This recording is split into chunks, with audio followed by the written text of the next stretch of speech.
రే ఇప్పుడే కొత్త బకరా దొరికాడు, డ్రగ్స్ సేలింగ్ పంపించా. అసలు నీళ్ళు ఎంత టాలెంట్ ఎక్కడ బేబీ, వాళ్ళని ఎలా ట్రాప్ లో పడేస్తున్నావు? పొగడతలాపు. త్వరగా బచ్చగల డ్రగ్స్ అమ్మిస్తే త్వరగా ముంబై వెళ్ళిపోయి సెటిల్ అయిపోవచ్చు. అంతలోనే మనం నాటకాలు ఆడుతున్నామని ఆ బచ్చాలు తెలిసి ఏం చేస్తావు? ఆ దివాకర్ ఎస్ఐ గడికి ఎప్పటి నుంచో మన మీద కన్నుంది కదా, వీళ్ళ డ్రగ్ డీలర్స్ అని చెప్పి పట్టించేద్దాం, మనం సైడ్ అయిపోదాం. శ్రీను, నువ్వేంటి ఇక్కడ?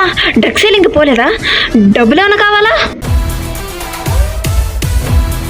మేము బకరాగాలమా?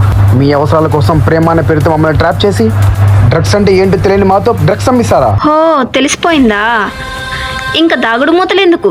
నన్ను ఒకరినే ప్రేమించా అన్నావు, జీవితం మొత్తం కలిసి ఉంటా అన్నావు. నేనే నీ ప్రాణం అని చెప్పా కదే. మా అమ్మని అత్తయ్య లేకుండా మీ అమ్మలా చూసుకున్నానంటే మురిసిపోయాను కదే. అలాంటిది నీ మాయ మాటల వల్ల అనాథ నా కొడుకునైన నన్ను సొంత కొడుకులా పెంచిన మా అమ్మని ఈ చేతులతో చంపేలా చేసావు కదే.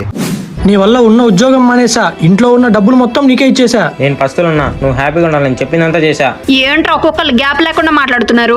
మీ బతుకులకు ఒక్క రూపాయి లేదు, నేనేసిన ముష్టి తిని నన్నే క్వశ్చన్ చేస్తారా? అవునే, నువ్వు ఎక్కడ దూరం అయిపోతావని నువ్వు చెప్పిందల్లా చేసాం చూడు, మేము ముష్టి వాళ్ళమే.